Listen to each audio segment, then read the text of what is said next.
What happens when betrayers say they can't trust their partner? We'll be discussing that on this video, as well as the concept of vulnerability.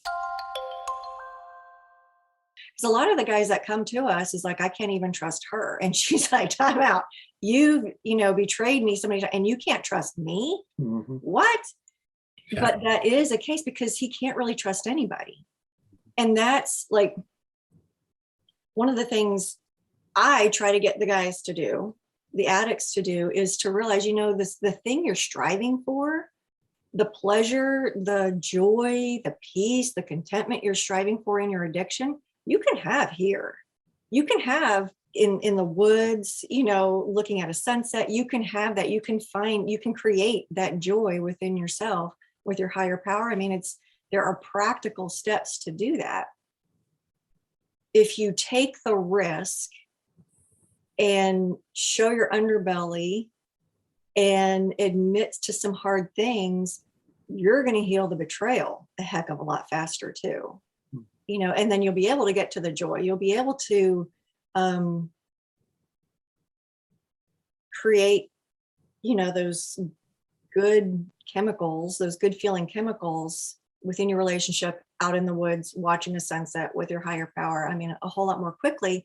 Otherwise, you're just like, my guard's up all the time because I know I've messed up and I kind of think I should get slammed for it. So I'm, going to raise my wall up all the time, which, it's very difficult to grow a relationship with that in place, because then he's like whatever conversation they have about the hard stuff is done before it even starts. Because he's wall up, defensive, blame shifting, deflecting, all of that. So yeah, I mean, which lives under the umbrella of invalidation in my work. Also, just a quick add-on, I really want to challenge anybody who might be watching, listening, the idea that vulnerability in any way, shape, or form equates to weakness. Quite the opposite. It is the fear of being found out. It is essentially cowardice that, and I'm not trying to, I don't mean that in a judgmental way. I'm as guilty of it as anyone, but it is essentially cowardice that keeps men, people in general, behind like masks of emotional stoicism and pretending to not feel hurt, pretending to not be afraid, in order to be like a pretend tough guy for friends, for coworkers, for wives, for anybody. It is incredibly courageous and difficult and requires strength to show your underbelly, as you put it, to sort of lay your cards out there and say, this is the truest, most honest, most naked, metaphorically speaking, version of me.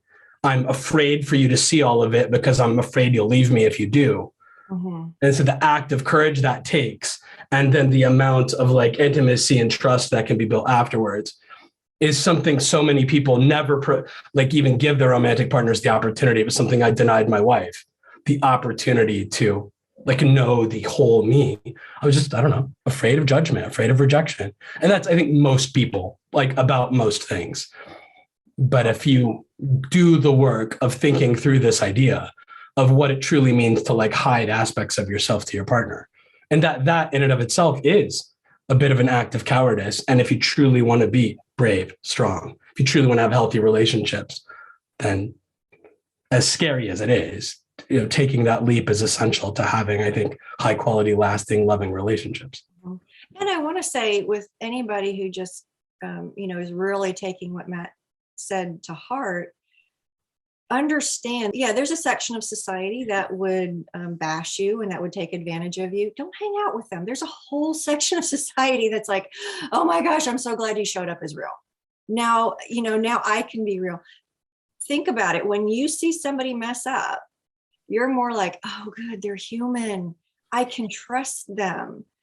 Versus, around the people that are slick and they just look good, smell good. They're not the kind of people I hang around. I tend to hang around the more real, the people, I can trust. The people that are like, I messed up, I'm going to survive. Mm-hmm. I'm not perfect. And that's a good thing.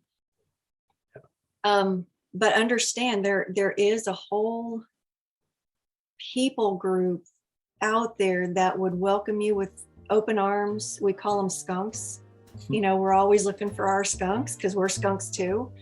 And, you know, we don't do things right. Yeah. Join us on the next video where we'll be talking about safety and needs in the relationship. See you then.